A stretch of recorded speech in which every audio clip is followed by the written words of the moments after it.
له ښځې سره د ګډ ویده کېدو ګټې او زیانونه. سلام، ستړي مشئ، زموږ شمدان ګل چینل ته په خیر راغلی. ملګرو، که غواړئ پوه شئ ویډیو تر اخره وګورئ. له ښځې سره د ګډ ویده کېدو ګټې او زیانونه. په افغانستان کې متاسفانه د ښځې او خاوند ترمنځ غټه ستونزه دا ده چې یو بل ته د زړه خبرې نشي کړای. په کوروالي کې ښځه د مړي په شان آرامه پرته وي او خاوند کوروالي کوي، خو ښځه د دې له امله چې شرم دی او بس. حتی د درد پر مهال د وخت او د خوند پر مهال د اخ اجازه هم نه ورکوي، چې په ګډ ژوند کې دا ډیره بده خبره ده او باید د ګډ ژوند پر مهال د شرم او یا شرمېږم د الفاظ بیخي له منځه یوړل شي. که مو ګډ ژوند د ملګرو په شان له سانسور پرته وکړ، پوه شئ چې بریالي یاست. خو که مو برعکس په ګډ ژوند کې شرم، پیغور او طعنې ته ځان ورکړ، ځانونه مو تباه کړل.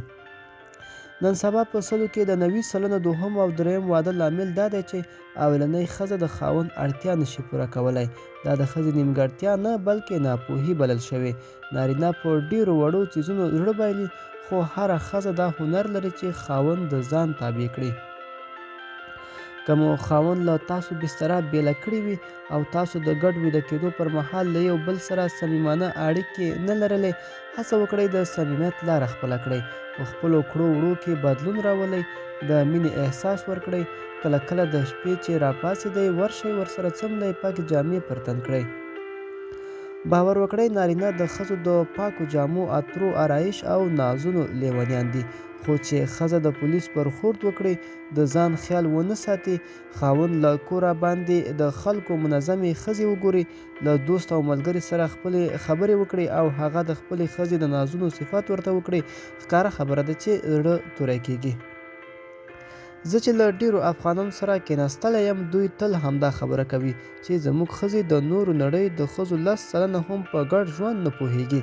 شونې ده ډیرې ښځې د نارینه‌و په اړه هم ورته قضاوت ولري چې دواړه سم دي، خو حل لاره لري.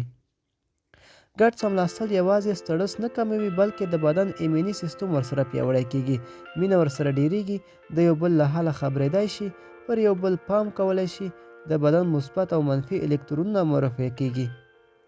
په ډیرو مواردو کې ښځې ګرمې وي، ځکه چې په افغاني ټولنه کې د ښځو چلند په هر حالت کې زنانه دی. کوروالی به خاوند پیلوي، مینه به خاوند پیلوي، جامې به خاوند باسي، خو ښځه هیڅ ډول فکر آمادګي نه لري. ښځې جامې نه پرتن کوي، د ځان او ښکلا خیال نه ساتي. دا هغه ستونزې دي چې هره ښځه لري.